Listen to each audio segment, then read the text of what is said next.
And welcome back. During the presidential elections, one of the most prominent topics discussed was foreign policy. And now that Donald Trump is our new president-elect, he'll have to deal with very serious issues revolving around that. Here to talk more about these major issues, we welcome now the professor at SUNY Maritime College, Mark Myritz, who's also our political analyst, here to talk a little bit about foreign policy. Mark, good to have you on the day after. It's great to be here. Very exciting. It's very exciting for Unbelievable. some and very nervous for others. So we will not walk away without saying some people are I'd very go with nervous that. about that. But when we talk about the issue of foreign policy, right, let's talk about President-elect Trump. He talks about building a wall, first of all, Mexico. You talk about the relationship with Russia. You got Vladimir Putin saying very much he is very excited about this relationship. He sent a congratulatory note. Right. And a tweet. I saw it this morning. So let's talk about foreign policy. How is this really going to shape out? Let's talk about, first of all, U.S.-Russia relations. Right. Before I mention that, I'd like to say this is exactly like the 1948 elections. If anybody remembers those, Truman against Dewey, all the newspapers came out and said Dewey defeats Truman. And they went to sleep, they woke up in the morning, and Truman defeated Dewey. This is an incredible election of the same type as 1948, and of course similar to Brexit, where all the polls got it wrong. The media was fixated on partisanship, was not communicating to the public, and just repeating the candidates' positions and not informing us. And that's what happened. It's a tremendously extraordinary election. On the Russia thing, let's put this in perspective. Clinton's relationship with Putin was Hillary Clinton, Putin and Clinton did not get along. The solution to the world's crises will necessitate working with Russia. Okay? In Syria, for example, you cannot solve the problems in Syria and in that region without Russia and our allies, Turkey and other countries in Europe and the Middle East. We need to work with Russia. That's a given.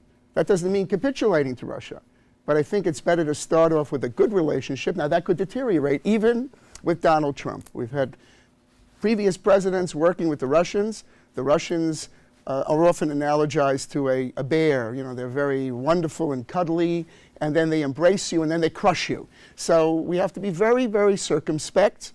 The head of the Joint Chiefs of Staff appeared on Capitol Hill and was asked, what is the greatest threat to American security in the world? He said, Russia. I think Donald Trump understands this, but maybe approaching it in a little bit different way might be a pathway. Might be. It may not work, but better to start off with a good relationship than to start off with a hostile relationship. Several world leaders have already commented about the last night's results, saying that they are very concerned about a Trump presidency. Let's talk a little bit about that. How much of a bridge is he going to have to be able to build here, given the fact that, yes, you are the president-elect, you are the president of the United States, but there are some very serious concerns and some world leaders who are very hesitant about working with the United States. Well, now, first of all, what a candidate says while running for office, even Donald Trump, as extraordinary as he is, the minute he gets into office, even at this moment, beginning his transition, that's the world of reality that's going to become flowing in. He's going to start having to make decisions based on reality. And even with a Republican-controlled House and a Republican-controlled Senate, he cannot have the latitude to do whatever he wants, like building a wall. I don't believe, I say this is my own personal opinion, I don't believe there ever will be a wall. I don't believe he will implement many of the things that he talked about or that he can implement them. Now, about the leaders around the world will have to work with the United States. We're the go-to country, we're the major superpower in the world, we're the stabilizer in the world. They have to work with us. Now, frankly, Trump's points about NATO and the NATO alliance, he said that, you know, they have to pay up, well, when he starts meeting with them and starts seeing the world of reality through the eyes of an actual sitting president, I think the world of reality is going to be very, very different. Pretty impressive to him as well. One of the major things that he ran and he talked a lot about was China, talk about bringing manufacturing jobs, trading jobs back to the United States, dealing with China on very strict terms. Do we see this happening in realistic form over the next 4 years? I think that that's a major point that got him to where he is and why we're sitting here today and talking about President Trump. Trade, offshore jobs, going around the country in areas where factories are closing down and people are losing their jobs. That was those are the people who came out to vote for him, who understood the point that he was making. Now, presidents, as I say, it's not very simple to be a president. Try to work out something. Maybe he can work out something better and increase jobs. That's his mandate. That's what he said he's going to do. The other point that he talked about was bad deals, like the Iranian nuclear deal. Now, some analysts think it's the best thing in the world. They will deflect Iran's ability to go nuclear for 10 years. Others believe a terrible deal, and he is committed to undo that deal. Maybe you won't undo the deal, but maybe you can do something to contain and push back Iran. Iran is the greatest threat to peace in the world, not just to Israel and not just to Bahrain and Saudi Arabia, but to the United States trying to build long-range missiles. They're very, very dangerous. So in order to have somebody in the White House who is not going to empower Iran may be a good idea. Again, these are ideas that we can talk about, but once the president is in position, he has to make good policies and deal with sometimes very, very antagonistic actors. But as he said, it is unacceptable to have Iran humiliate American sailors and be able to accept that. That's unacceptable. But the current administration, I mean, they kind of let that go and paid a ransom. So I think that it's a different perspective. Dealing with our antagonists around the world, maybe a negotiator can do better, maybe not, we don't know. But when you're the president, you're sitting in a different position than when you're the candidate. Candidate can say anything, but it has to be tested. Even with a majority Republican House and Senate, I don't think it makes a difference. He's doing so, he's the president, he has to be a unifier. You speak a lot about Turkey, and you're a great expert on Turkey. Talk to us about the relationship there. What can we expect? What do you think is going to happen here? Well, you know, I mean, I actually did a few interviews with Turkish national television last night. The Turks are interested to know what's the implication. Well, look, on the pecking order of issues, Turkey is not on the top of the pecking order of issues. We've got trade, as you say. We've got relationship with Europe. We've got, as you say, immigration. All these issues are there. As far as Turkey is concerned, it directly impacts our situation in Syria with ISIS.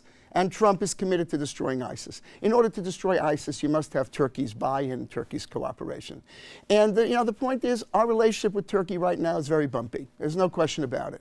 But my point would be, our relationship with Turkey has to be good, will be good. It is absolutely essential to the stability of the region to have Turkey as a friend, as an ally, and to make it good. Now, previously we've had bumps with Turkey. We got over them. We're going to get over these bumps as well. I'm quite confident. And President Erdogan sent a congratulatory note to Donald Trump and said he hopes for stability in the region. And I thought that was pretty good. I mean, but that's normal. I mean, everybody, there's concession speeches, there's congratulatory. That's just the basic stuff that we do. There's no real authenticity in it sometimes. Well, I'm not going to go overboard and start cheering about it. But the point is, sitting down and trying to work out the issues is something that will happen. It's absolutely essential. Now, we're in a bumpy situation in the Middle East. We've got ISIS, we've got Syria, we've got Iraq.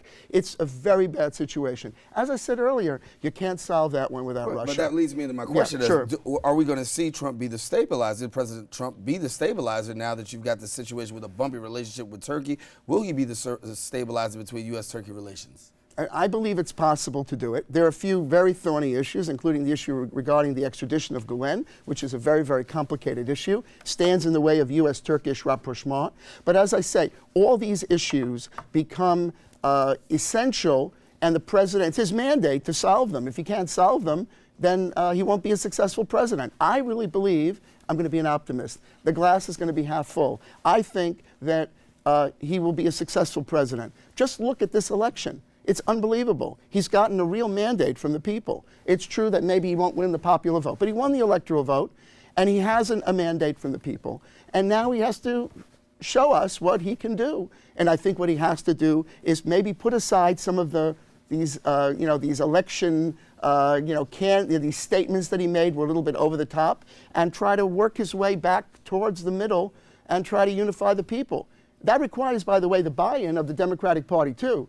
Everybody's got to get together, and everybody's got to get unified, and we have to try to avoid polarization. I mean, that's a tall order. Yeah, we'll see how it goes. I want to be optimistic. Well, I think there's some people just still waiting to see, and we'll see exactly how it goes. Of course, thank you, Mark Myers, for coming to share with us. Of course, you can catch Mark and J.C. Polanco on Perspectives, as well as a couple of other special guests, as they'll be breaking down all the results as well as what we can expect. And also want to give a special shout out to JC's daughter, Savannah Polanco, who is 13 years old today. Want to give a special birthday shout out to her. JC wanted to do it, but I'm doing it anyway. Happy birthday, Savannah, and congratulations to you. Listen, taking a quick break. When we return, we're going to hear from some veterans who are making some many efforts to help fellow veterans. We'll explain all about that when we return right here on Open. Don't go anywhere. We're coming right back right after this.